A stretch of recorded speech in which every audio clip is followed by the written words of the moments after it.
Well, it's a great pleasure to welcome Ian Jubb to give today's seminar. Ian is one of our postdocs here at DIAS, and he's going to tell us about causal operations in quantum field theory. Thanks, Ian. I hand over to you. All right, thanks, Tenjo. Yeah, thanks everyone for coming as well. What I was going to talk about today, it's mostly from a paper I put up recently on the archive. The link there is in the bottom, or the code. And it's all motivated by questions of measurements in the relativistic setting of quantum field theory. And, of course, there are many issues you could talk about regarding the tension between measurements and quantum theory, measurements in quantum theory and relativity. But like, for example, even the measurement problem itself. But for me today, I'm just going to be sticking to interpretations of quantum theory, the canonical formulation in terms of operators on Hilbert spaces, etc.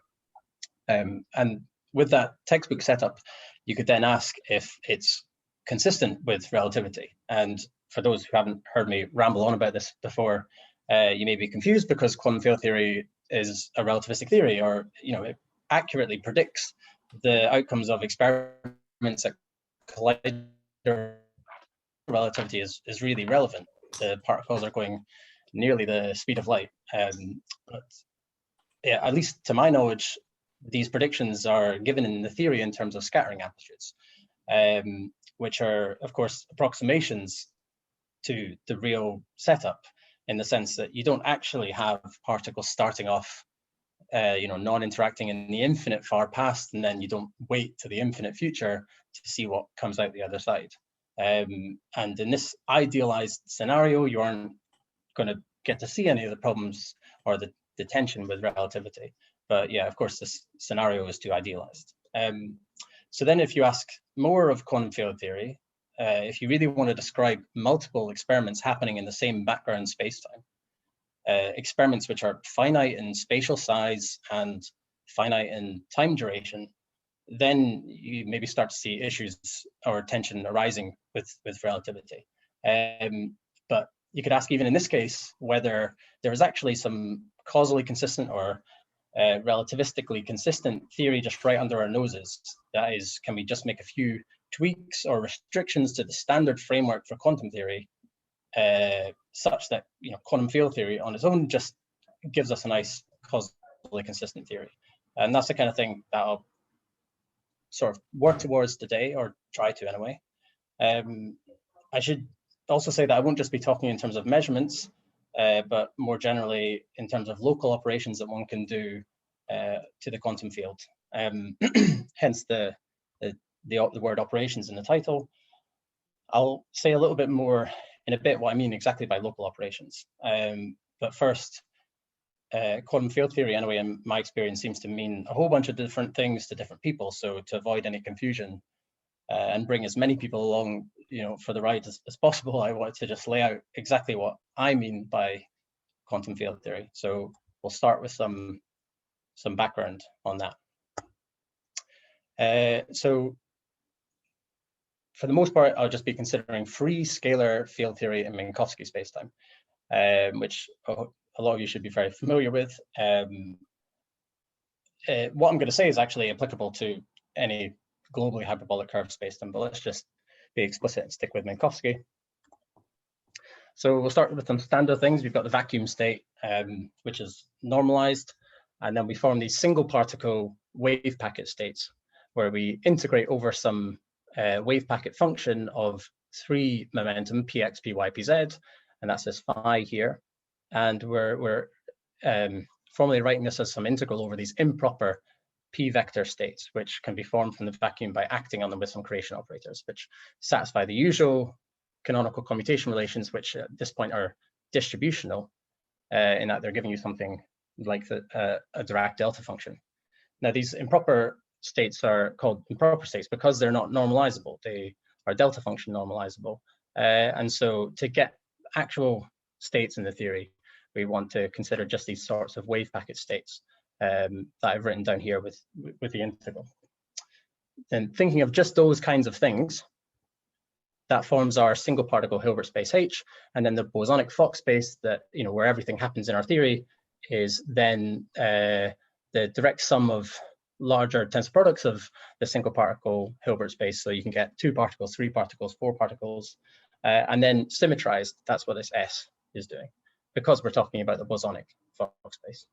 So that should all be, I guess, standard to everyone. And then operators in the theory are just linear maps from the Fock space to itself, or at the very least, just from some dense subspace of the Fock space to itself. And then with a little extra mathematical baggage, we can talk about taking the adjoint of an operator, and you usually think of the self-adjoint operators as corresponding to observable quantities in the theory. And then the first aspect of measurement that I want to highlight is that if you form this sort of inner product of some state in the theory psi with A on psi, then we interpret that as the expected value of the observable associated with that self-adjoint operator A in this state. And that, we really are interpreting it as that. So if you made multiple measurements of many identical copies of the system, and you're getting lots of different values for each of those measurements, we're really saying that the expected or the mean value of those measurements will give us this quantity that we calculate on the left. All right, now I want to try and move towards some notion of locality in this theory so that we can actually talk about multiple measurements happening in finite regions of space-time. To do that, I'll bring in the field operator, and it's in quotes here because it's really an operator value distribution, integrating over some phases and the ladder operators from before. And what's nice about the field operator value distribution is that it satisfies the space-time commutation relation, where the right-hand side, the delta isn't the Feynman propagator, it's the Pauli-Jordan function, or that's the name I know it by anyway. And it's the difference of the classical retarded and advanced Green's functions. And the left-hand side is the commutator to operator value distributions, but the right-hand side of this equation is proportional to the identity. So it's a constant. And this Pauli-Jordan function depends on the 2 space-time points here I've shown in this space-time diagram on the right. And if those space-time points are space-like or causally disconnected, as you can see in this diagram, I've tried to show the feature and path light cones of each of the points so that you can see that they're not inside each other's feature or path light cones. That is, they're space-like. Then the Pauli-Jordan function is 0. And so that's telling us that the 2 fields phi at these 2 different points then commute. Now, that was all in terms of this operator value distribution phi, but I want to actually move towards operators. And so to do that, I'm going to borrow from algebraic QFT, and I've put up this little reference here to a nice introduction to algebraic QFT. But essentially what we're going to do is take that operator value distribution and integrate over some test function. And when you integrate a distribution over a test function, you get out something that, say in this case, it's actually an operator. And it's usually called the smeared field operator because it's like you're smearing the field phi with F. And a test function is just a smooth, compactly supported function. I've just given an example in this picture on the left. So here's my space-time diagram, and then the value of F is plotted in the z-axis. And you can see it's compactly supported in the sense that it drops to 0 outside some compact region. And in this diagram on the right, the space-time diagram, I've just shown the top-down view to show you where that support lies. And then with this picture, we would say that big phi of F is localizable in this region. Now, the reason for using these smeared field operators, as I was sort of hinting at, is that you actually have operators now instead. Rather than working with the distributions and waiting to the end of your calculation to integrate to get some physical quantities or predictions, you can just start with the integrated quantities, which are actually operators, and then everything from that point on is well defined. And just as an example to show you that this thing is actually an operator in this theory, let's just act on the vacuum state. What you get out if you expand the big phi of F in terms of the integral of the operator value distribution is you'll get this single particle wave packet state on the right hand side, where the wave packet is this f tilde, which is the Fourier transform of the test function. And there's also a complex conjugate coming in. So this is of the form of one of those single particle states before. So really we are getting a proper state out. And hopefully you can maybe imagine how you would actually go and use these smeared field operators to act on other states that weren't just the vacuum. You could imagine just using the commutation relations I've given you so far to work out the kind of output states you get. So going further, the next thing I want to borrow from algebraic QFT is the notion of generators. So take the identity operator and the set of all the smeared field operators for all test functions f that you can think of in the space-time. These form the set of generators, and they're called that because if you take algebraic combinations, complex algebraic combinations of them, like products and sums, then you form all the operators, and the ones that we will care about here labeled by this mathfrak A for algebra, the algebra of operators. So here's an example of taking some products and sums. This plus 4i, I could have just written that as plus 4 because, you know, writing the identity is a bit redundant. But you can also then use other tools like functional calculus to tell you how to take infinite products and sums to form things like this complex exponential of the field operator. And if you're talking about a real smearing function f, then big phi of f is a self-adjoint operator. And so this e to the I phi of f is a unitary operator in the theory. So here I've got a few different smearing functions that I've just shown their supports in spacetime, the f1, f2, and f3. And if you go back to the spacetime commutation relations, you'll be able to see that because the regions f1 and f2 are space-like to each other, they're causally disconnected, then the two operators will commute. But that's not the case for f1 and f3 or f2 and f3, say, because f3 is actually lying in, at least partly in the future of f1 and f2. And this was an important point because if you just look at the diagram and you hear the words phi of f is localizable in whatever region, you might think that if you're talking about two disconnected regions, two disjoint regions, that those operators should commute with each other. But that's not the thing that we are expecting here. We really only mean the operators commute when they are space-like or causally disconnected. Working out in general, if you have two smearing functions f and g, then expanding the integrals in terms of the operator value distribution, then you can use the spacetime commutations relations from before to work out this last line in terms of the Pauli-Jordan function.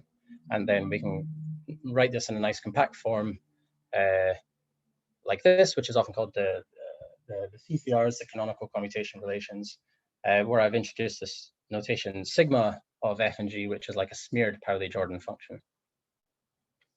And as I was saying, if f and g have space-like supports, then sigma of f and g is 0. Also, sigma of f and g is an antisymmetric function. If you swap f and g, then you get a minus sign. That comes from the fact that the Pauli-Jordan function itself is antisymmetric. Okay, and one more thing to say, I think, for about algebraic QFT, that you can talk about subalgebras of operators for subregions of spacetime. So take these two subregions R and R prime. I can take the generators from each of these regions. So I can think of smeared fields F1, F2, and F3, and all sorts of smeared fields, and the identity. So in R, the identity belongs to every single subalgebra. But I can think about just the smeared fields in the region R, and again, take algebraic combinations of them to form all the possible operators for that region, and I'm going to call that A of R. And then you can do the same thing for R prime to form A of R prime. And these are the subalgebras associated with their regions. And if you take any operator from either of these two regions, A and A prime, if they're just some algebraic combinations of the smear fields in those regions, which commuted as we saw because these regions are space-like, then A and A prime will also commute. And you can again write that more succinctly in this condition, which is often called Einstein causality, where you write that the whole subalgebras, A of R and A of R prime, commute. And this is essentially the bedrock of, I'd say anyway, the bedrock of causality in quantum field theory. And actually in algebraic quantum field theory, people start at the level of abstract algebras and just put these conditions down as axioms, and then at some point represent them as operators on some Hilbert space.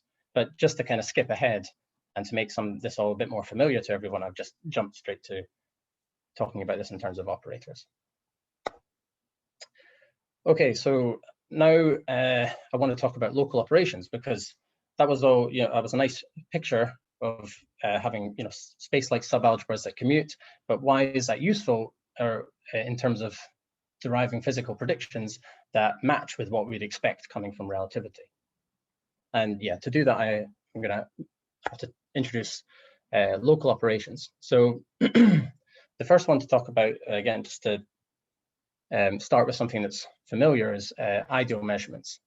And so forgetting about QFT for a second, imagine you just have the spin Z operator on a qubit written here in terms of the plus and minus eigenvalues and the associated projectors P plus and P minus. Then you can talk about an ideal measurement of starting in some density matrix, initial density matrix rho. If you measure the lambda plus eigenvalue, that will happen with this probability given by the trace of rho P plus. And the state will then collapse to this projected form here, where the denominator is meaning that the state is normalized. And the same thing happens, but for the minus eigenvalue. Then if you don't want to select on a particular outcome of either seeing the plus or the minus, but you want to talk about the statistical distribution that you would get having just done the measurement without selecting on an outcome, then you want to sum up these two. So in that sense, rho goes to the first state that you would get with its associated probability plus the second state that you get with its associated probability. And of course, the denominators here cancel, and you just end up with this expression, where you've basically just summed over the two eigenspaces and their associated projectors on either side of rho. More generally, if you just had some self-adjoint operator which has well-defined eigenspaces, then you can write it as just a sum over those eigenspaces with the projectors acting on either side of rho. And this is often called the non-selective ideal measurement update, associated to the operator A.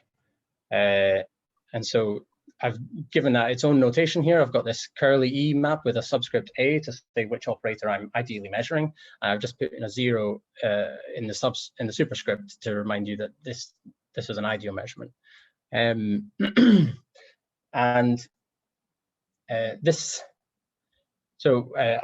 talked earlier about the first kind of facet of measurement that I wanted to highlight, which was getting out expectation values, or more generally, getting out probability distributions over the possible outcome values of a measurement.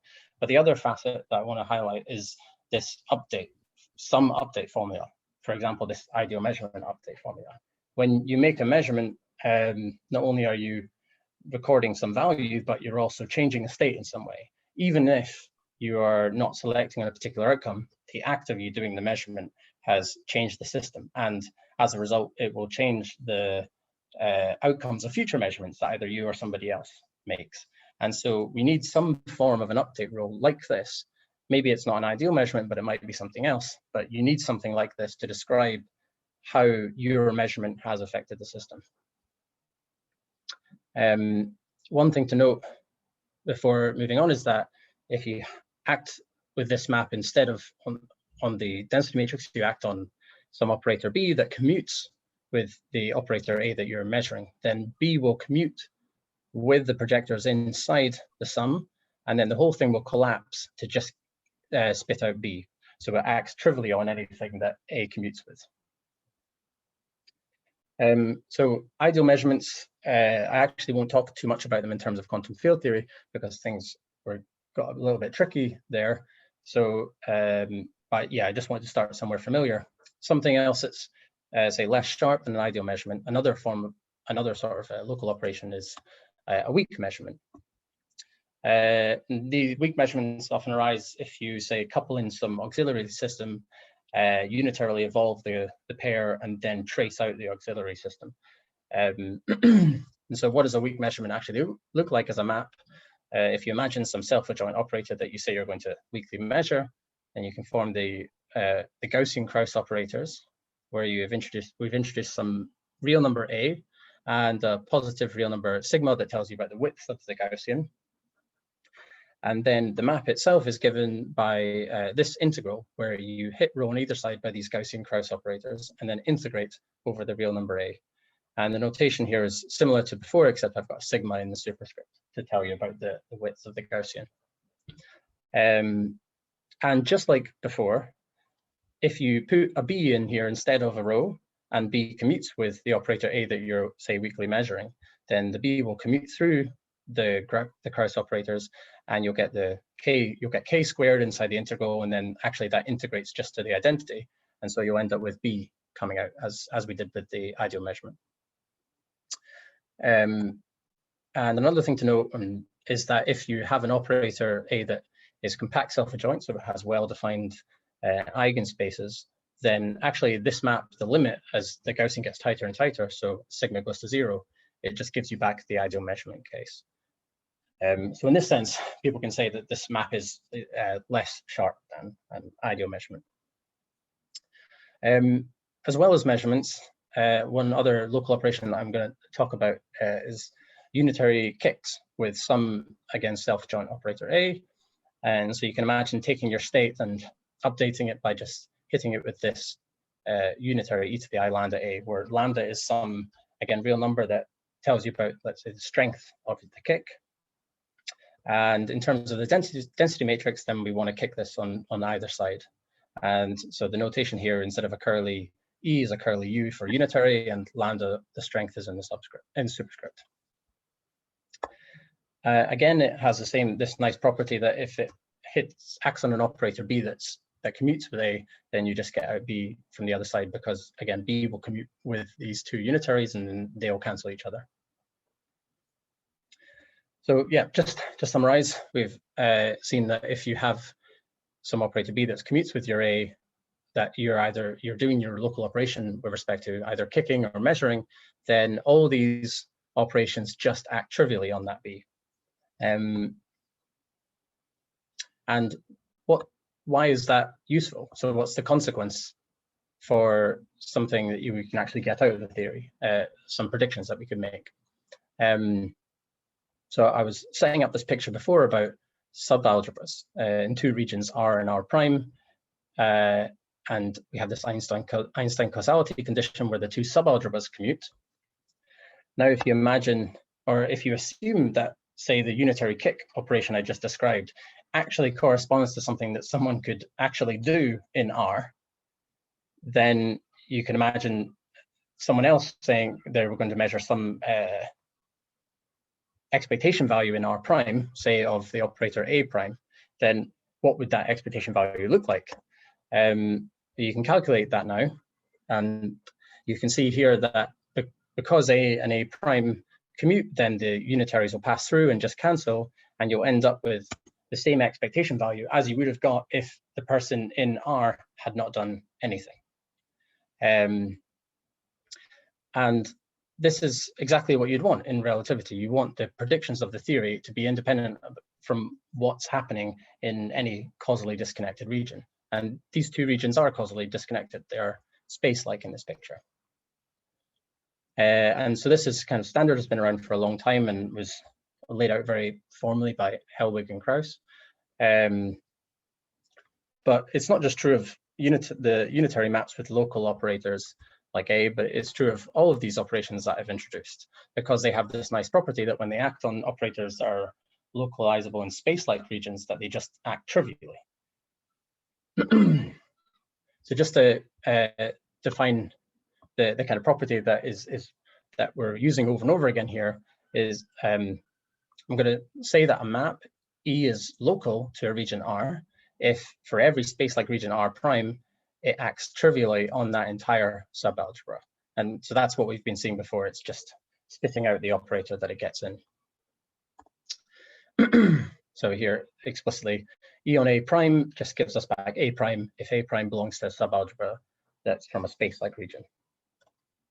And the Einstein causality condition is the thing that's ensuring this is the case for us. If we write down any sort of map, it might be a unitary kick or a measurement map, or just some other map that's formed through functions of operators in region R, then it will be local to region R. Okay, are there any questions?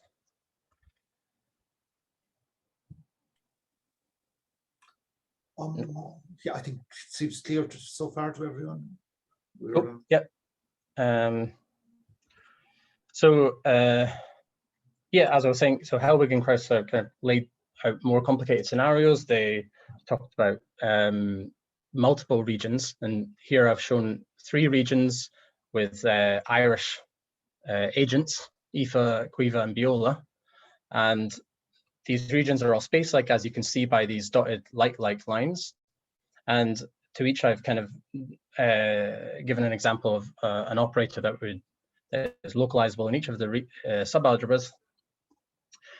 And from what I was saying before, then if you have some local operation for the operator A2 for region 2, then when that acts on Biola's operator, it will just spit out Biola's operator. And the same for region 1 as well. And you can even compose these maps, compose these local operations. You can imagine that they're both happening at the same time, and it doesn't matter. In fact, the 2 maps will, A1 and A2 will commute because regions 1 and 2 are space-like, and you'll just end up getting out Biola's operator. So you can compose as many of these maps as you want, and expectation values that Biola might measure in R3 are going to be independent of what's happening in Quiva and IFA's regions. And again, Einstein causality is the thing that's giving you all this. But now, if I just slightly enlarge Quiva's region in a spatial direction, then we still have that IFA's region is space-like to R3, and so any actions that IFA does in R1 are going to act trivially on Biola's operators. And so if we just have IFA doing something and Biola measuring an expectation value of some operator, then Biola's expectation values are going to not depend on the fact that IFA did something. But this isn't true of something that Quiva might do. But that makes sense in this case. Now Quiva is actually partly to the past of Biola. So Biola's expectation values should probably, in general, depend on the fact that Quiva did something. And that's what you'd expect from relativity.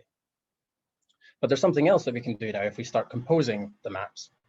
We can look at something like this, where IFA does something and Quiva does something, and then Biola goes to measure an expectation value in R3. And the order of the maps here, I guess, is something to note. So the map for region R1 is being composed after the map for region R2. And the reason that it's happening in this order is, if we were to think about calculating an expectation value, then the sort of dual maps would be acting in the opposite order on the states. You can imagine sandwiching this in between 2 psis on either side. And then the EA1 map, if it was a kick, would be happening first on the state, and then it would be the EA2 map happening after that. And that direction, or that order of operations, matches the causal order that you can see in this picture. Quiva's region is partly to the future of IFA's, and so it's happening after on the state. And actually, the rule given in Helwig and Krauss that's quite general, is that say if R1, the region R1 is not to the future of the region R2, then its associated local map should be composed after the one for R2. So with that ordering now, you could ask, what is it that we want to see if we want things to respect causality or match our expectations? With Biola's calculating an expectation value, then, as I said, it could depend on Quiva's actions. So we don't mind having the right-hand side here depend on Quiva's map E of A2, but it shouldn't depend on IFA's actions. So really that map should drop off from the outside. And that's sort of what you would physically expect here. But there's a question mark here because we don't get that necessarily just from Einstein causality alone. And this, I think, was something that wasn't recognized and was hinted at by Raphael, or even laid out pretty explicitly by Raphael in the 90s. And then more recently, I've seen it being said like this. But the idea is that we really need some other condition like Einstein causality that doesn't just apply to operators now, but it's talking about maps on the operators themselves. So what are the properties of these maps, E of A, whatever? And this is the kind of condition that we want to add in, essentially. And the Raphael you're referring to is Raphael Sorkin. Just Raphael Sorkin, yeah. Not everyone will know. Yeah, yeah. Okay, so to try and lay out that condition as explicitly as possible, I thought I'd go through some examples so that you can see it, really in action, where the problems or solutions kind of come in. So to start with, here is a simple example that will respect causality. So we have the setup that we had before in spacetime of IFA doing something in R1, Quiva in R2, and Biola in R3. And we're going to start in the vacuum state. Again, we could start in other states. This is just the simplest thing I could think of that worked. Then IFA is going to do this local operation, a unitary kick in R1, and with some strength lambda. And she's going to kick with a smeared field, like one of the simplest operators you could write down in R1, a smeared field where F1 is compactly supported in region R1. Then in R2, Quiva is going to also do a kick. And now with some smeared field, smeared with F2, which is compactly supported in R2. And finally, Biola is going to measure the expectation value of just a smeared field in R3. So here's the calculation. So I'm writing, here's Biola's expectation value. What are they going to see? And now I've got the two unitary kicks acting on the outsides of Biola's phi of F3. Now, focusing on the first unitary kick in the center there, what you get using essentially the Baker-Campbell-Hausdorff formula, and using the fact that you know how phi of F2 and phi of F3, what their commutation relation is given by. Here again, using the smeared Pauli-Jordan function from before, or the general canonical commutation relations, I can actually simplify that the inside unitary kick to just give me phi of F3 back, but plus some constant. So remember this sigma of F3 and F2 is just a constant, it's not an operator. But that means then that what we're left with is this unitary kick on the outside with the phi of F1, and on the inside we've got just phi of F3 plus something that's proportional to the identity. But because IFA's region and Biola's region are space-like, that means that phi of F1 and phi of F3 commute. And of course, phi of F1 also commutes with the identity. And so the unitaries will pass through this thing in brackets in the middle, and all you'll be left with is this thing in the middle. And the vacuum expectation value of any single smeared field is 0, so you just end up with the constant part at the end. And that's good because it doesn't depend on IFA's operation, in the sense that it doesn't depend on this arbitrary parameter lambda that I've put in as IFA's kick strength. Now let's slightly change that example. So I'm going to start with the same initial state, same kick for IFA, but now Quiva is going to, instead of just kicking with a single field phi of F2, she's going to kick with the square of that self-adjoint operator. So again, that phi of F2 squared is just some self-adjoint operator, so we can exponentiate it to get the associated unitary operator, and I'm just going to act with that on the state and see what happens. Biola is going to measure the same thing again, just phi of F3 in region 3, and let's go through the calculation. Basically using all the same tools that we had before, the Baker-Campbell-Hausdorff formula and the commutation relations, I can rewrite the inner unitary operation as this thing in brackets. So now instead of getting phi of F3 plus some constant piece, I actually get something that is now an operator. I get phi of F2 appearing. And that means that the unitaries will not necessarily commute through before like they did. They'll commute through the phi of F3 part because region 1 and region 3 are space-like, but they won't commute through phi of F2 because region 2 and region 3 are not totally space-like. And And if you actually work out, again, using BCH,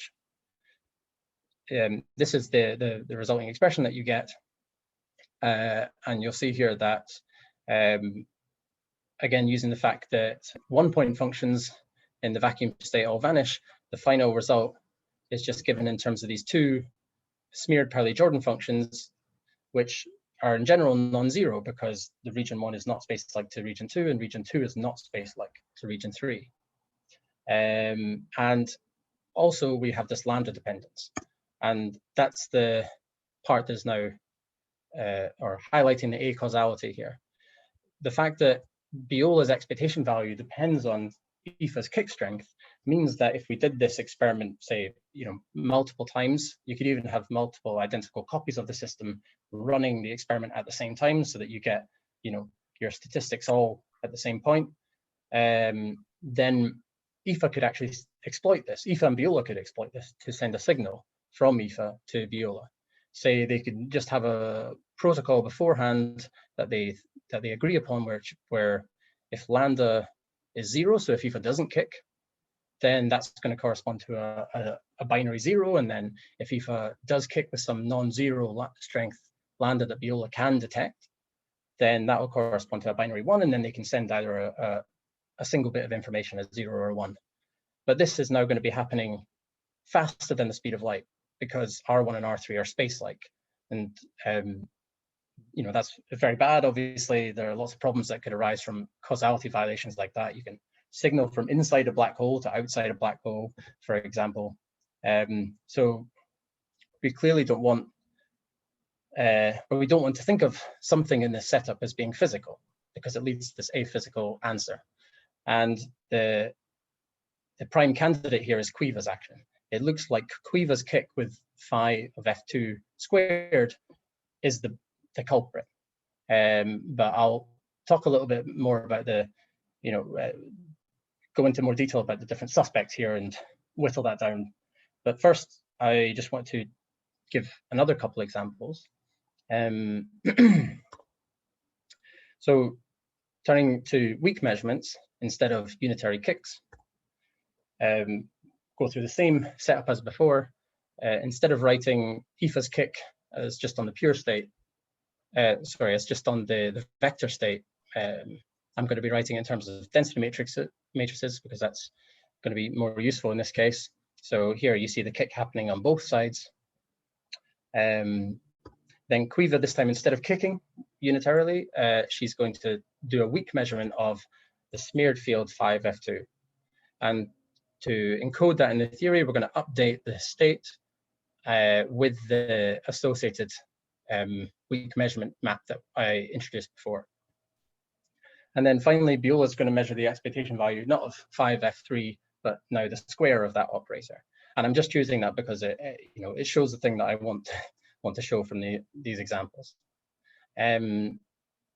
So, okay, going through the calculation again, here's the expectation value.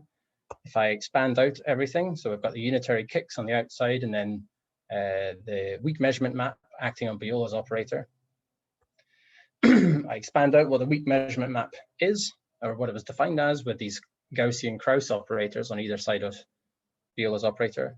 Then, just recalling what K is in terms of the operator. It's this Gaussian. I can again use BCH to work out what this integral evaluates to.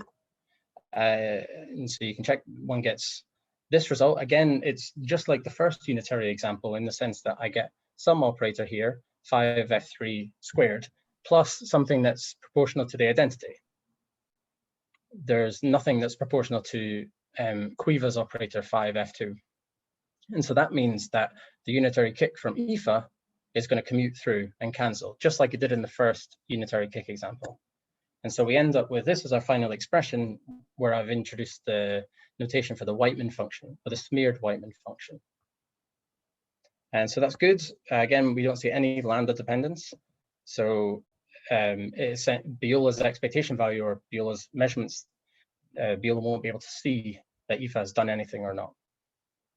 And so that all looks causal.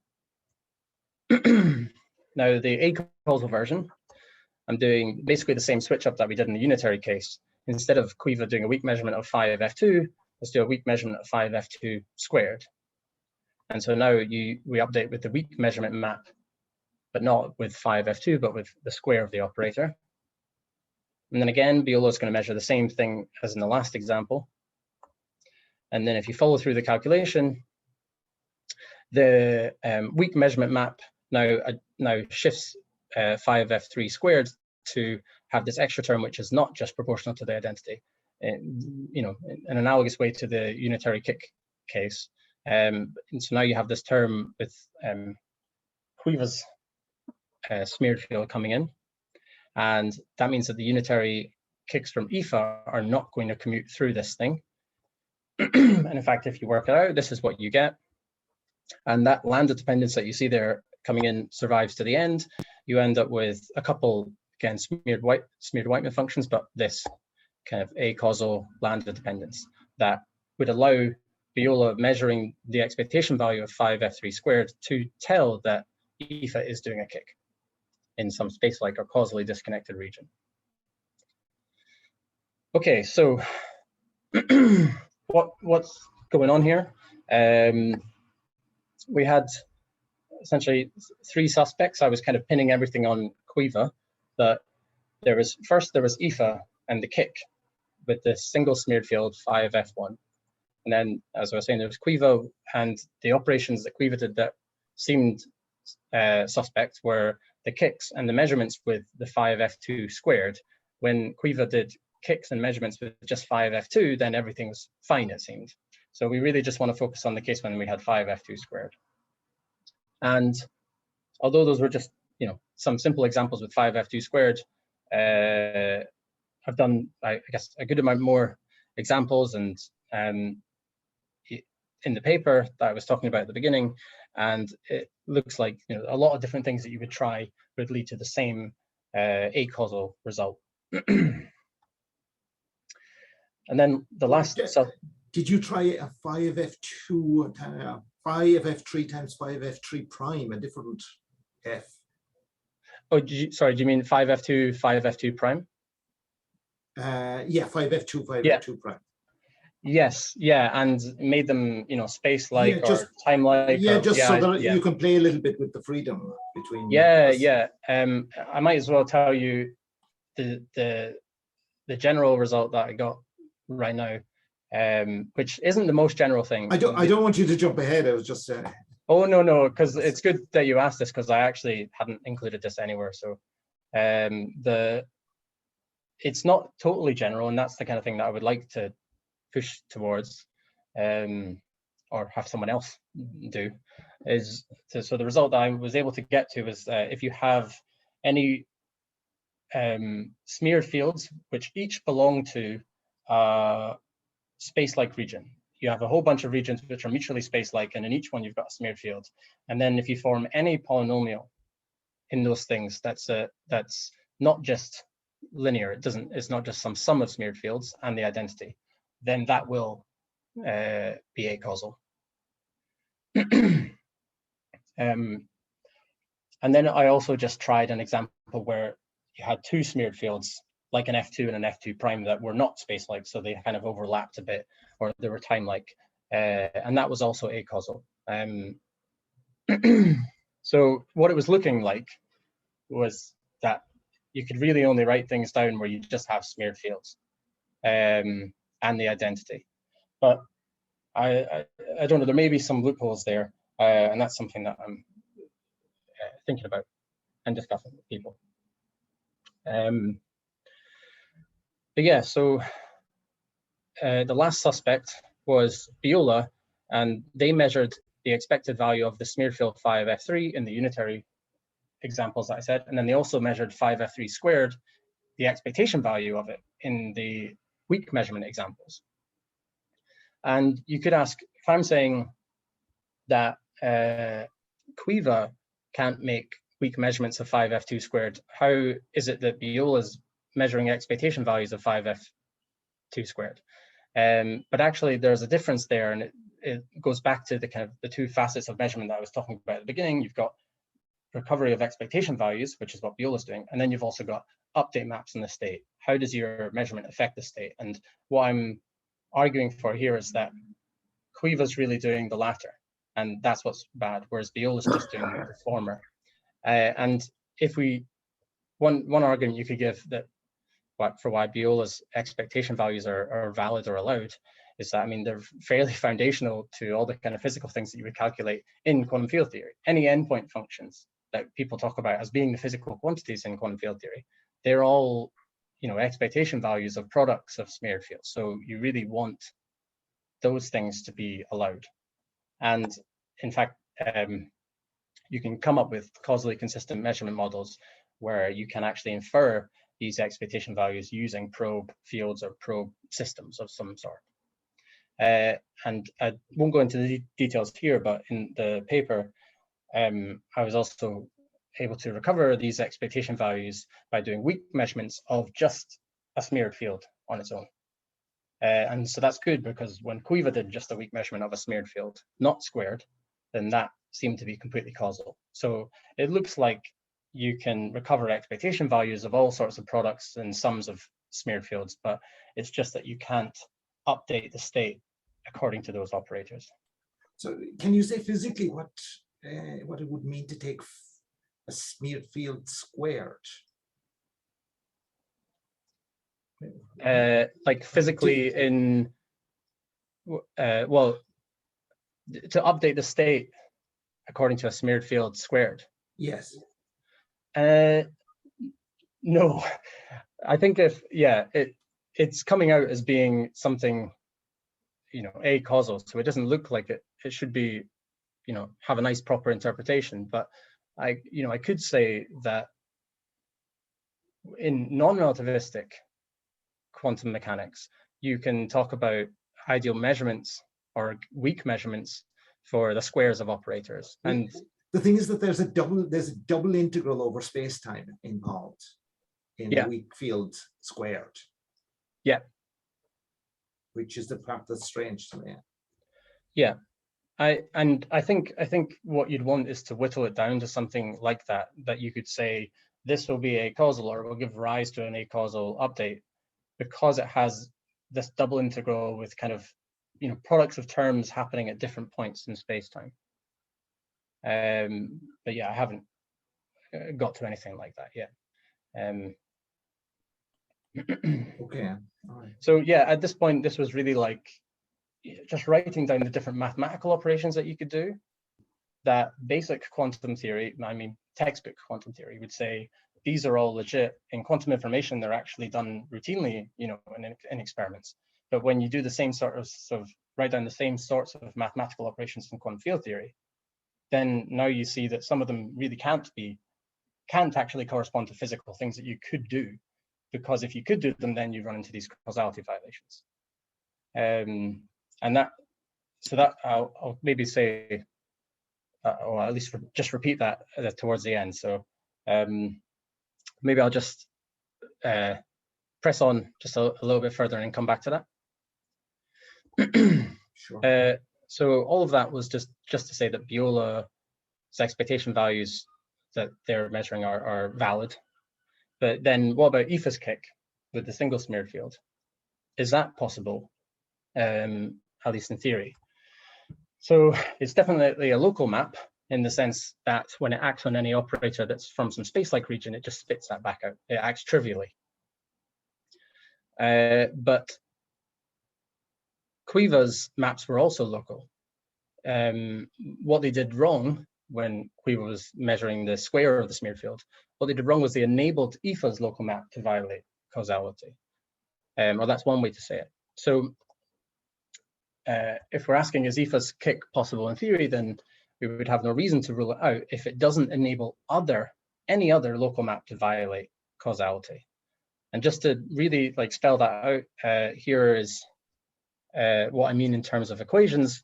So imagine you have some space-time setup, and IFA now is in the middle, and we just have two arbitrary regions that are space-like R and R prime on either side. And then you can think about any local map E that's local to R, and you can think about any operator A prime that's local localizable in R prime. And what we'd want is for this composition of the local map E and ifas kick map to just spit out ifas kick map acting on A prime. And this is that sort of causality condition that I was mentioning earlier. Ifas kick, in this case, is not enabling the E map to act acausally on A prime. It just drops out of the equation. And actually this, you can show explicitly, is the case. So just to reassure you why that's true, imagine instead of some arbitrary operator in R prime, we had some test function compactly supported in R prime, and the associated smear field phi of g. If ifas kicked acts on phi of g, then we just take what it outputs is the smeared field phi of g plus lambda times sigma, the smeared Pauli Jordan function, and this is just proportional to the identity. And since the identity and the smeared field belong in the subalgebra A of R prime, then what it outputs is in the subalgebra A of R prime. That is, we put in something that was in A of R prime, and ifas kick spits out something that's still in A of R prime. And actually, you can then go on to show that if I put in any operator inside ifas kick, it would also spit out something that's in A of R prime. And this is good because the other map, E, acts trivially on anything in A of R prime because the regions R and R prime are space-like. And E is a map that's local to R. And so if I write it out again, you can just see it really explicitly that if this thing inside the E map is an operator that's in A of R prime, it may not be equal to A prime, but it's definitely still in the same subalgebra, then E will act trivially on it, and you'll just spit out the same thing on the right-hand side.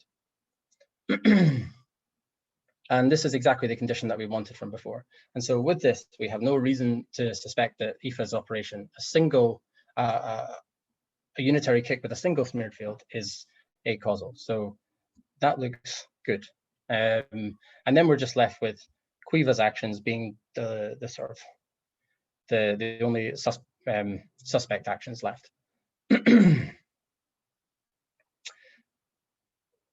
So yeah, those were the examples, and let me just end with some concluding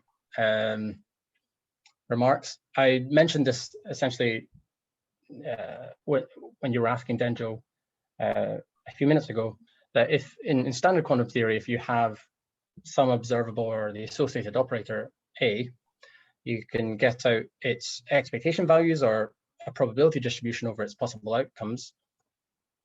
But then we also normally associate to any self-adjoint operator some update map, some way in which our measurement will affect the system. And this could be an ideal measurement, or it could be something like a weak measurement. But in standard quantum theory and in quantum information, you can square the operator and you can get both the expectation values out and the update maps. And these things are, you can really realize this update map in an experiment.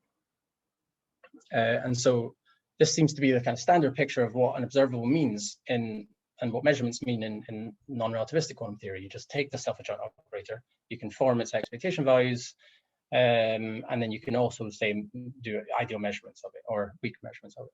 But what we've seen now is that yes, we could do this for a smeared field. When Quiva did a weak measurement or a kick with a smeared field, that was fine. We could get our expectation values, and we could also get the weak measurements.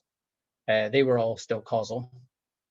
But when we squared things, and again, yeah, when we took other higher order polynomials, you could have different smeared fields, then we ran into problems. We could get the expectation values out fine, and I was mentioning the different ways in which you could do that.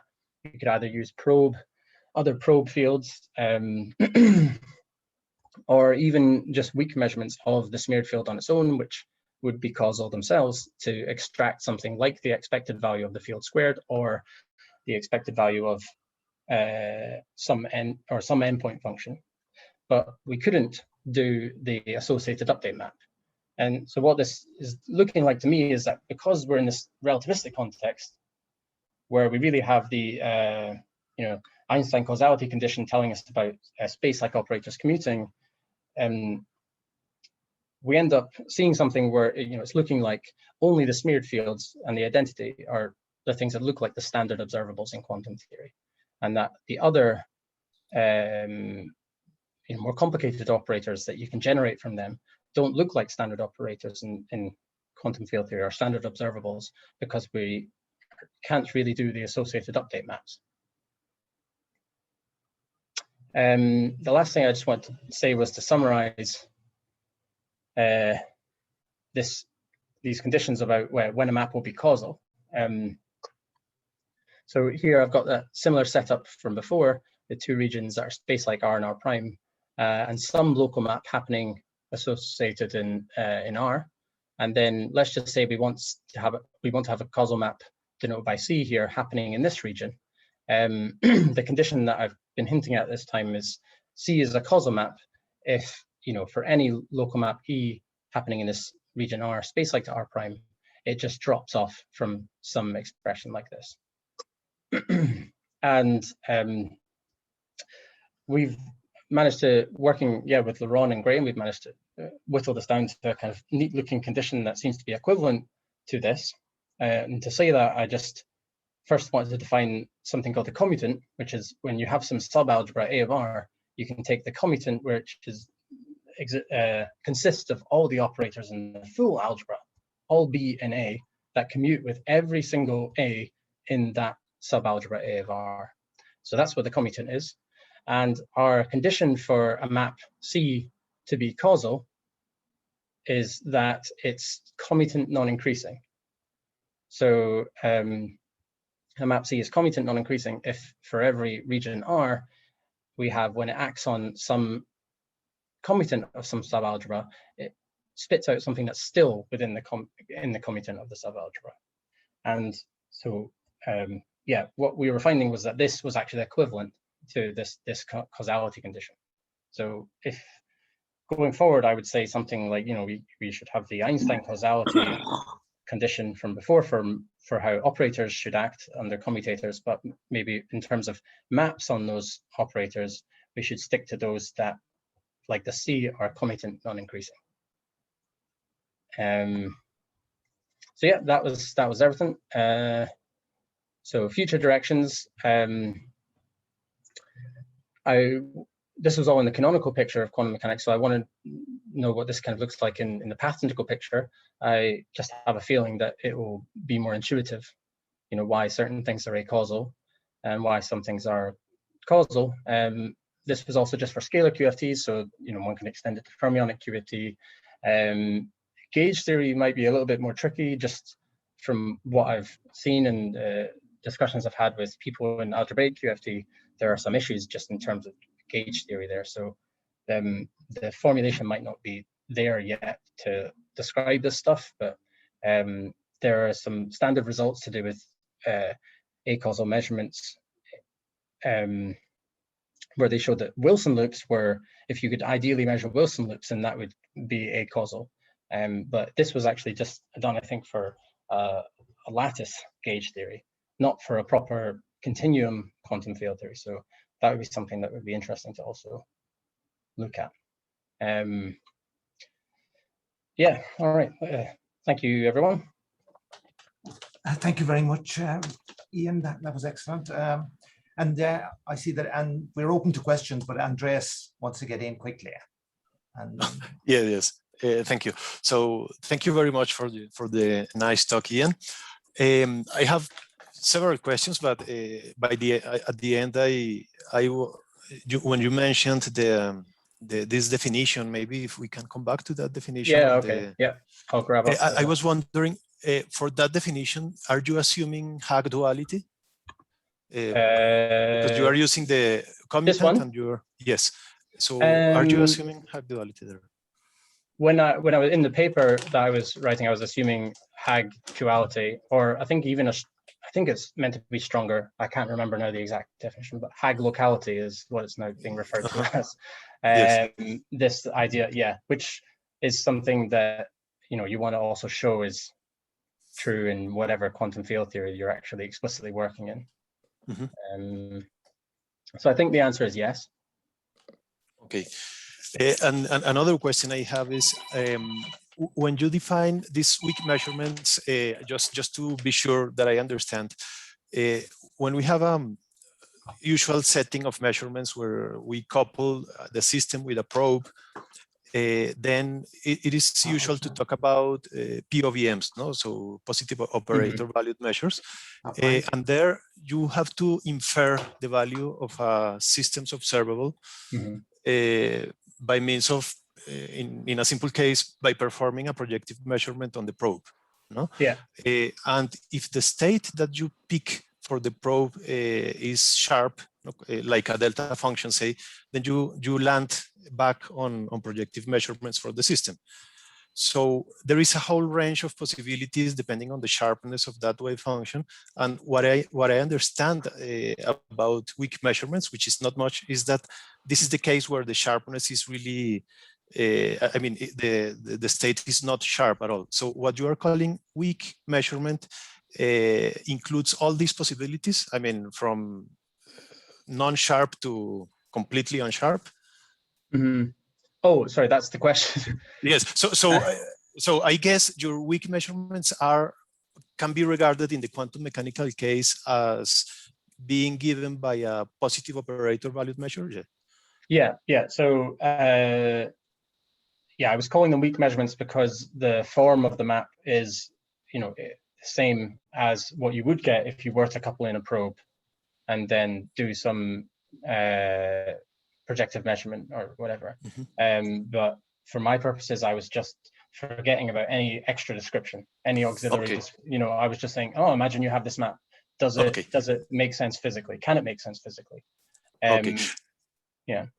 That brings me to my last question.